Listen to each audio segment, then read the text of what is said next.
Shalom, shalom, peuple de Dieu. Soyez bénis, mes bien-aimés, dans le précieux nom de Jésus-Christ de Nazareth. C'est encore la sœur Sophie Camara qui est encore devant vous, à qui Dieu a fait la grâce de se présenter encore devant vous ce matin. Je vous bénis dans le précieux nom. Je vous dis merci pour votre fidélité. Merci pour vos abonnements. Merci pour les messages que vous partagez, que vous diffusez. Vraiment, il faut continuer à le faire pour que nous puissions gagner des âmes pour Christ. Il faut continuer à partager, à faire que les gens s'abonnent. Continuer à faire diffuser les messages, que les messages arrivent partout, que les messages touchent les enfants du Seigneur. Même dans les coins les plus reculés, hein, même dans les endroits où on ne pense même pas, Dieu est capable d'agir au nom de Jésus. Je bénis vos familles, je bénis tout ce que vous faites. Je prie pour que le Seigneur écoute les prières de chacun de vous, afin qu'il puisse les exaucer. Je prie pour que bientôt nous puissions aussi être ensemble pour pouvoir faire des prières, des moments de prière, des moments de combat, des moments d'intercession. Je prie pour que le Saint-Esprit puisse nous amener à faire cela. Je prie pour que vous mettiez de l'ordre dans vos vies. Je prie aussi pour que je mette moi aussi de l'ordre dans ma vie. Que le Seigneur vous bénisse, que le Seigneur fasse que nous puissions continuer à lutter pour faire sa volonté. Dans le nom puissant de Jésus, j'ai prié. Amen. Père éternel, divin Père, mon âme te bénit. Mon âme te bénit. Mon âme te bénit. Seigneur, mon âme te bénit. Mon âme te dit merci pour tous tes bienfaits. Merci pour le sang versé à la croix. Merci Seigneur pour tous les combats que tu mènes pour nous dans le secret. Merci Seigneur pour notre sécurité que tu assures à chaque instant. Merci Seigneur pour ta fidélité envers nous. Merci pour ta patience. Merci pour ton amour infini Seigneur. Mon âme te dit merci. Pardonne tous nos péchés, toutes nos iniquités. Pardonne à toute ton humanité, tout ce que nous te faisons souffrir. Nous te faisons pleurer, Seigneur. Aie pitié de nous, aie miséricorde de nous, Seigneur. Efface tous ces péchés, Seigneur. Aie pitié de nos transgressions. Aie pitié de notre désobéissance, Seigneur. Aie pitié de nos âmes. Car à qui irions-nous, Seigneur? À qui irions-nous, Seigneur, si tu nous tournes le dos? À qui irions-nous, Seigneur? Vers qui allons-nous aller? Nous n'avons que toi, Jésus-Christ de Nazareth. Nous n'avons que toi, Seigneur. Nous n'avons que toi, Seigneur. Fais grâce, Seigneur. Aide-nous, Saint-Esprit. Aide-nous à plaire au Seigneur. Aide-nous à être agréable au Seigneur. Au nom puissant de Jésus-Christ, j'ai prié. Amen. Voilà mes bien-aimés. Aujourd'hui, nous allons parler de la soumission. Ce sujet, je pense, peut énerver beaucoup de gens. Mais on doit en parler puisque moi je ne fais que transmettre. Moi je vais tout transmettre. Tous les messages que le Seigneur m'a donnés, je vais tout transmettre. Et après, quand je vais finir de transmettre, ben, le Seigneur verra ce qu'il fait. Mais moi je vais tout transmettre. Je ne me tairai sur aucun des messages qu'il m'a donnés.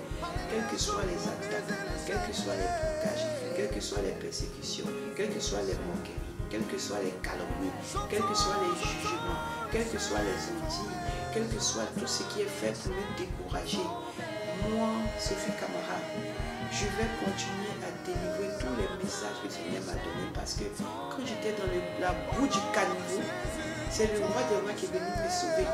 Ce n'est pas un homme. Comme peut-être toi aussi, c'est lui-même qui est venu te sauver. Alors, je vais continuer à rendre la gloire à mon Seigneur. Je vais continuer à le glorifier devant le monde entier. Moi, ma vie n'est pas importante. Alors c'est pour ça que je vais continuer aujourd'hui avec le message sur la soumission de l'homme et de la femme que Dieu m'a donné. En fait, le Seigneur m'a dit que quand il a créé l'homme en premier et il a créé la femme après l'homme. Donc, il m'a dit qu'il a observé que vraiment, les femmes n'obéissent plus à leur mari. Et les maris aussi font n'importe quoi avec ses filles. Ça, c'est le Seigneur qui m'en a parlé. Il m'a dit que quand on se marie, on est content. On dit oui, voilà, Je suis mariée pour toute la vie. Je rentre dans mon foyer. Je vais faire des enfants. Je suis heureux. Je fais tout et tout et tout et tout.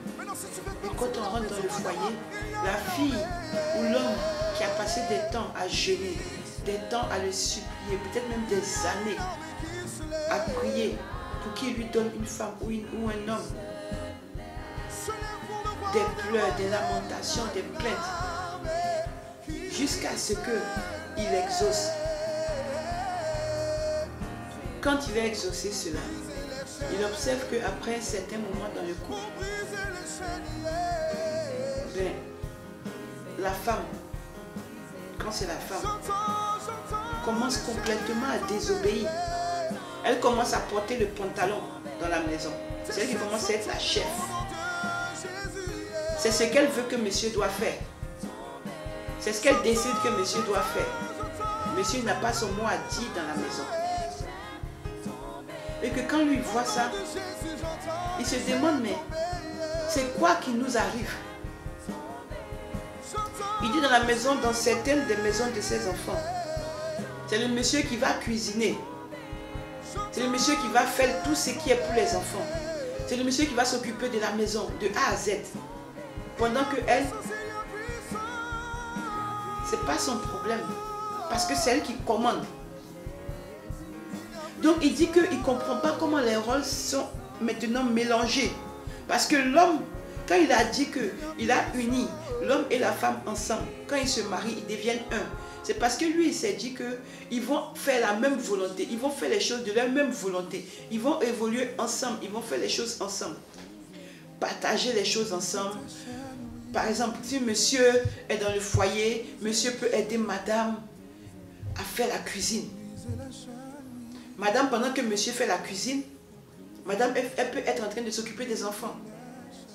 Ou si monsieur ne fait pas la cuisine, monsieur peut, par exemple, nettoyer le salon, nettoyer la maison. Pendant que madame, elle fait le linge. Il a dit que c'est une complémentarité. Mais il a dit qu'il a observé que quand ce n'est pas sa fille qui est rebelle au point de dépasser toute la rébellion, c'est son fils qui prend sa fille comme sa serpillère. C'est-à-dire qu'il a épousé là. Il ne la considère plus comme sa femme. Hein. Il la considère maintenant comme sa pie servante. C'est-à-dire qu'elle est devenue maintenant celle qui doit tout faire sans se reposer dans la maison. Et il m'a parlé de moi.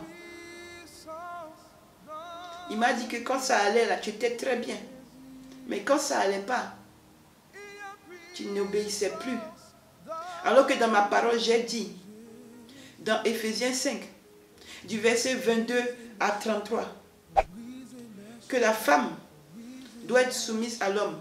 Et l'homme aussi doit être soumis à la femme. C'est-à-dire que les deux doivent s'aimer de la même manière. L'homme doit aimer la femme.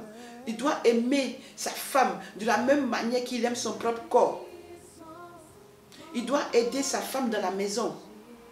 Là, quand par exemple, madame dit qu'elle est fatiguée, lui il doit venir faire ce que madame doit faire. Mais il ne doit pas l'obliger. Il ne doit pas l'obliger. Oui, tu dois faire ça parce que tu ne fais pas ça, tu n'es pas ma femme. Non. C'est une complémentarité. Madame doit obéissance et respect à l'homme. De même aussi, l'homme doit obéissance et respect à madame. Et les tâches doivent se partager. C'est vrai que Dieu dit que lui, il a établi l'homme. L'homme, normalement, il a dit qu'avant, c'est l'homme qui partait travailler et qui ramenait l'argent à la maison. Et la femme est à la maison. Mais aujourd'hui, les femmes travaillent. Ce qui fait que il y a l'insoumission, il y a beaucoup de choses qui se passent dans le couple. Parce que des fois, madame gagne plus que monsieur. Donc, comme elle gagne plus que monsieur, elle veut commander monsieur. Et ça fait des disputes dans les couples. Et monsieur se sent rabaissé. Des fois, c'est lui qui devient la femme dans le couple. Dieu dit qu'il n'aime pas tout ça. Qu'on n'a qu'à beaucoup lire. On n'a qu'à prendre l'habitude, nous ceux qui sont mariés et ceux qui veulent se marier, de prendre l'habitude de beaucoup lire. Éphésiens 5, du verset 22 au verset 33. Il dit qu'il a tout dit là-bas. Il a expliqué les devoirs de l'homme et de la femme. Il a dit que des fois quand il visite, il voit la nuit. Quand monsieur veut faire l'amour à madame, éloignez les enfants s'il vous plaît. plaît, j'ai oublié de dire cela. Je vous demande d'éloigner les enfants, si vous pouvez éloigner les enfants. Parce que comme moi je parle, des fois le Saint-Esprit me prend et moi je parle. Donc des fois éloigner les enfants, si c'est possible d'éloigner les enfants, s'il vous plaît. Merci. Il a dit des fois quand il est là, qu'il visite la nuit, il voit monsieur qui veut faire l'amour à sa femme, parce que c'est sa femme. Madame refuse. Elle dit non. Elle dit non.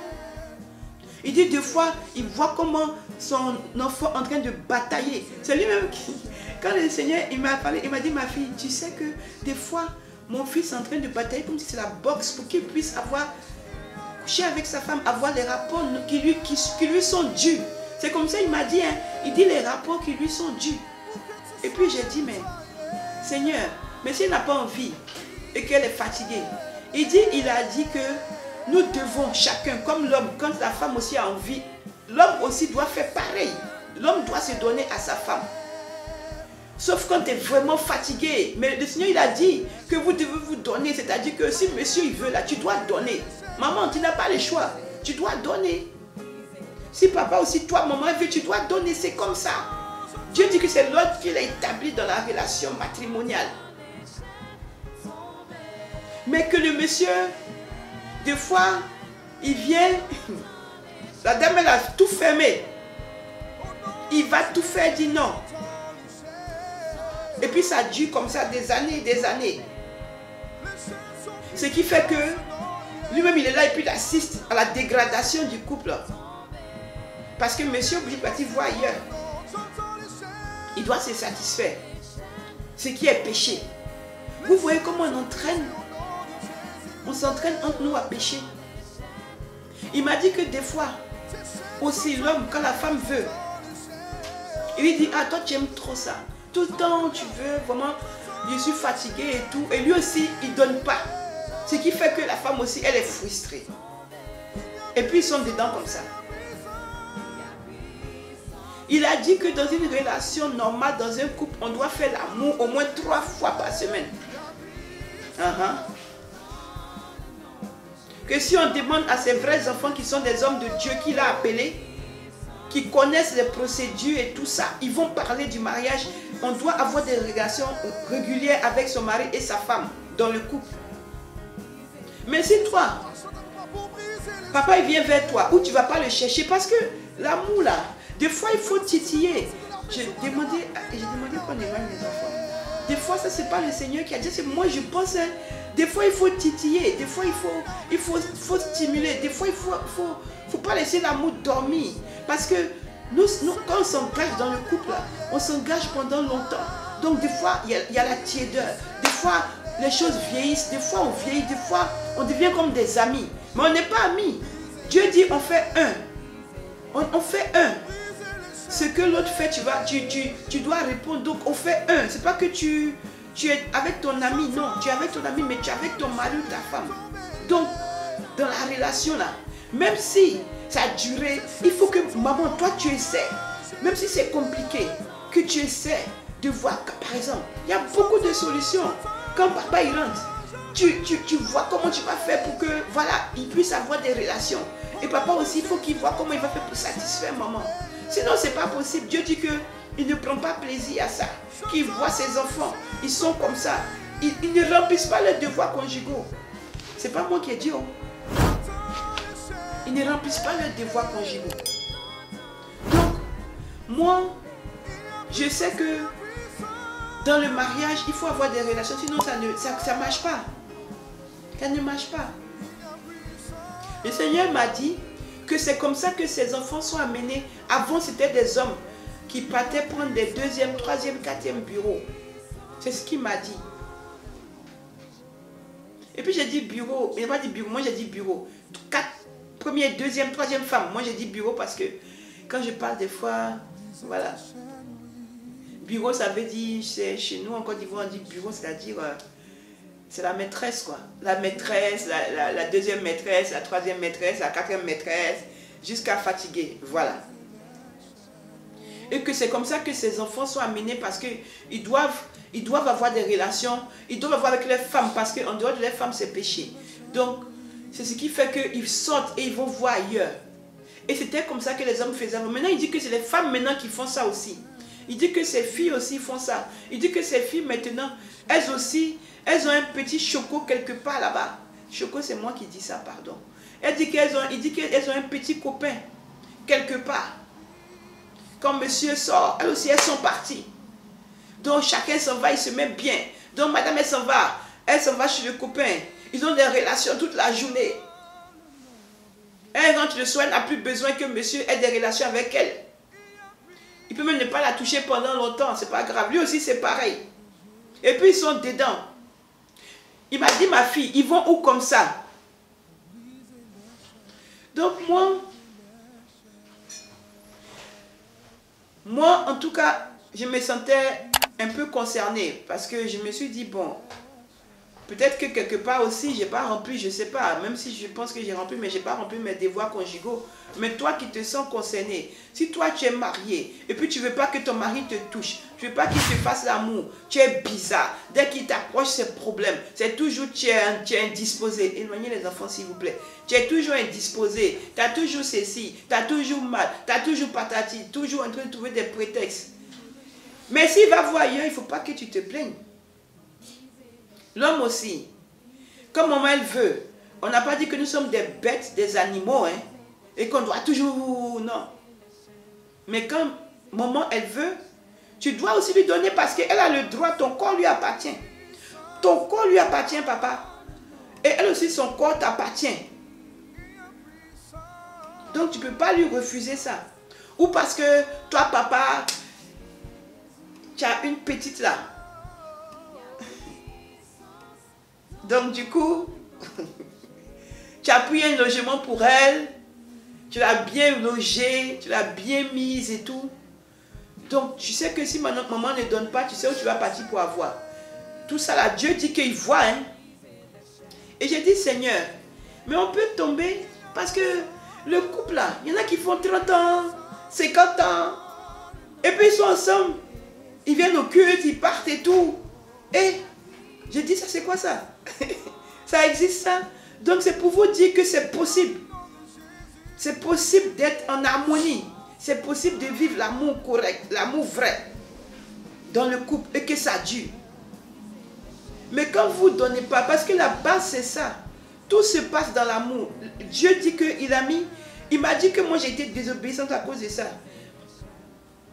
Parce que je ne veux pas exposer ma vie, je ne veux pas exposer le père de mes enfants, donc je ne veux pas parler beaucoup. Mais il m'a dit que quand j'ai été désobéissante, c'est-à-dire que par exemple, si papa il a fait quelque chose et qu'il vient te demander pardon, tu dois pardonner. Tu dois pardonner. Et puis s'il veut aller avec toi, tu dois accepter. Mais nous, on a souvent tendance à dire, non, comme il a fait ça là, moi je ferme tout. Dieu dit que c'est de la désobéissance. Parce qu'on est unis. On est un. On est mariés. Pour le meilleur et pour le meilleur et pour le pire. Et il m'a dit, c'est votre propre bouche qui le dit quand vous mariez, non? Et puis j'ai dit, oui Seigneur, c'est vrai. Pour le meilleur et pour le pire, à la vie, à la mort. Donc moi, je vous ai transmis. Dieu dit qu'on s'appartient, on est un, qu'on est en couple. Quand il y a des choses dans le couple, on doit parler. Il m'a dit que des fois, là, dans la maison, ses enfants ne se parlent pas. Que ça, c'est quoi? Ils vont où comme ça avec ça? Ils ne règlent pas les soucis, ils ne se parlent pas, ils sont dans la maison comme ça. J'ai dit, mais Seigneur, ils n'ont qu'à divorcer. C'est là, il m'a dit, c'est là qu'il m'a crié dessus. Et il m'a dit, évidemment, c'est pour ça que tu es parti divorcer. Et moi, j'ai commencé à me défendre. Et il m'a dit, tais-toi. Et moi, je me suis tuée. Parce que pour moi, voilà quoi. Quand je n'étais pas chrétienne, si ça ne va pas, on divorce. Hein. Et puis, chacun fait sa vie de son côté. Mais Dieu dit qu'on ne divorce pas comme ça. On ne se lève pas comme ça pour divorcer. Et puis en plus, il m'a dit que quand vous divorcez, vous pensez à mes enfants. Tu vois? Donc c'est compliqué. Donc moi, j'ai transmis. Je pense que quand on est en couple, ce qu'on peut faire quand ça ne va pas, moi j'ai pas pu expérimenter ça parce que moi j'ai même pas eu le temps d'expérimenter tout ça, tout m'est tombé dessus. Et puis comme une idiote, et puis bon bref, voilà, j'ai pas vu que c'était, il y avait l'ennemi, il y avait plein de trucs et tout est parti trop vite, ça m'a dépassé. Et puis bon, ça c'est le passé. Mais aujourd'hui, par rapport à ce que le Seigneur m'a dit, je peux dire, je peux essayer de dire que c'est pas facile parce que nous sommes deux, nous sommes différents. C'est deux caractères différents, deux fonctionnements différents.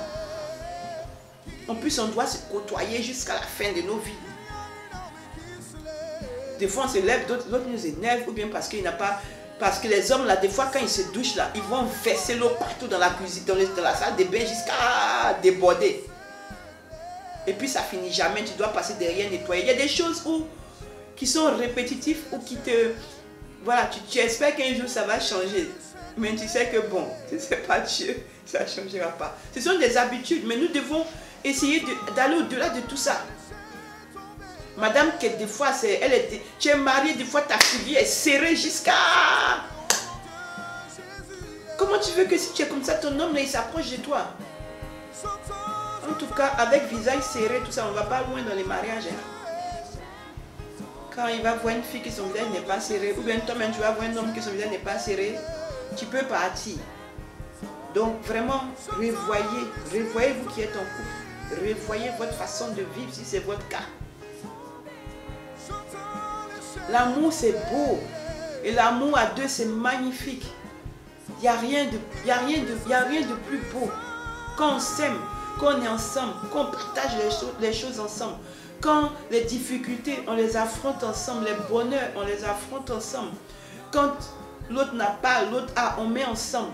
Mais en vérité, pas juste parce que on se dit que non, lui là il m'arrange, à lui là je l'ai marié parce qu'il a une bonne situation, il m'assure la sécurité. Donc moi je suis tranquille. Ou bien parce que, quand il est au lit là, moi en tout cas voilà. Donc parce qu'il te satisfait au lit, c'est fini. L'amour c'est au-delà de tout ça. Et puis en plus, on doit encore chercher l'amour spirituel. C'est-à-dire que quand on finit de faire l'amour physique, on doit encore chercher l'amour spirituel ensemble. Ce n'est pas chacun pour son plaisir. Quel exemple on va donner aux enfants? Le Seigneur même m'a dit, oh j'ai encore des messages qu'il m'a dit, ça revient à chaque fois. Il m'a dit même que des fois ils vont prendre leurs problèmes là, qu'ils ont en couple, qu'ils ne couchent pas ensemble, tout ça et tout là. Et ils vont prendre ça pour aller exposer ça à leurs amis, aller exposer ça à l'église. Et puis l'église connaît toute leur vie de A à Z. Parce que chacun est en train de dilipender l'autre et tout ça. Vraiment, mes bien-aimés, mettons de l'ordre dans nos vies. Les versets là, de la Bible, ça va nous juger. Oh. Ça va nous juger. Moi, je ne suis plus mariée. Moi, je ne suis plus mariée. Mais je parle à toi qui es marié. Homme ou femme, ça va nous juger. Vraiment, si au pire, vous ne vous supportez plus, vraiment, mettez genoux à terre, demandez à Dieu quoi faire. C'est mieux, hein. C'est mieux. Sinon, quoi de plus beau que ton mari rentre du travail? Tu prends son sac. Chez nous, là, chez nous les Akans, en Côte d'Ivoire, quand le papa, il rentre on nous a élevés comme ça, quand le papa, il rentre du travail, on enlève même les chaussures. Même quand on lui donne à manger, on met la nourriture dans sa bouche pour qu'il mange. Où il est assis, on est assis. Moi, j'ai eu toute cette éducation. Hein. C'est parce que je suis venue en Europe et que j'ai été rebelle. Sinon, j'ai eu cette éducation. Chez moi, le monsieur, il est assis. Et puis, son plat est là. Tu vas le nourrir, tu vas lui donner. Ce n'est pas de l'esclavage. Il ne faut pas confondre. Hein. Personne ne me met le couteau sur la gorge. Hein. Mais c'est juste ça. C'est juste montrer que tu aimes l'autre. Et lui aussi, il va faire pareil pour toi. On mange ensemble, il met dans ma bouche, il met dans sa bouche. C'est l'amour, tout ça. Aimez-vous. Aimez-vous. Aimez-vous. Aimez-vous. Sinon, à quoi ça sert de faire toutes ces années ensemble? À quoi ça sert? À quoi ça sert? C'est quoi? C'est une habitude? À quoi ça sert? C'est parce qu'on a peur d'être seul finalement. Là, ça ne sert à rien. Autant voir comment vous allez faire. Parce que ça devient une habitude que c'est pas commodité, ça ne sert à rien. C'est pas ça l'amour. C'est pas ça la vie à deux. Ça, c'est juste de la rigolade. Et une perte de temps, une perte d'années. Que Dieu nous aide. Pour vous qui êtes mariés, j'ai transmis le message. C'est encore plus long parce que quand je donne le message, le Saint-Esprit me donne en même temps, me parle en même temps. Donc là, il y a encore des choses qu'il me dit, mais je m'arrête à ce message. Donc, voilà. Je sais que ce n'est pas facile, le mariage. C'est pour ça que moi, je ne me suis pas encore mariée, que je suis encore là. Parce que je sais que ce n'est pas facile. Mais avec la puissance du Saint-Esprit et avec l'aide du Seigneur, quand on obéit à sa parole, tout rentre en ordre et les miracles s'accomplissent. Il m'a parlé de plein de miracles qu'il a fait dans le couple. Je reviendrai si Dieu le permet. Soyez bénis dans le nom puissant de Jésus-Christ. Merci Seigneur. Merci Seigneur. Merci Seigneur. J'ai transmis ton message. J'ai transmis ton message, Seigneur. Il y a encore des choses à dire, mais j'ai transmis, Seigneur. Père, puisse ce message toucher tes enfants. Parce que tu m'as dit que tu prends plaisir dans le mariage, mais que tu es triste de voir tout ce qui se passe. Seigneur, aie pitié de nous et pardonne-nous tout ce que nous faisons. Pardonne-nous. Pardonne-nous. Pardonne-nous. Aie pitié de nous. Que le Saint-Esprit continue à nous enseigner. Que le Saint-Esprit nous aide chaque jour de nos vies. Aide-nous, Seigneur. Béni sois-tu. Gloire à toi, Seigneur. Merci pour ma bouche que tu as pris pour parler à tes enfants. Merci, Seigneur, pour mon corps entier, mon âme, mon esprit, que tu as pris pour parler à tes enfants. Puis, Seigneur, le Saint-Esprit agit. Au nom puissant de Jésus-Christ, j'ai prié. Amen. Soyez bénis. Amen.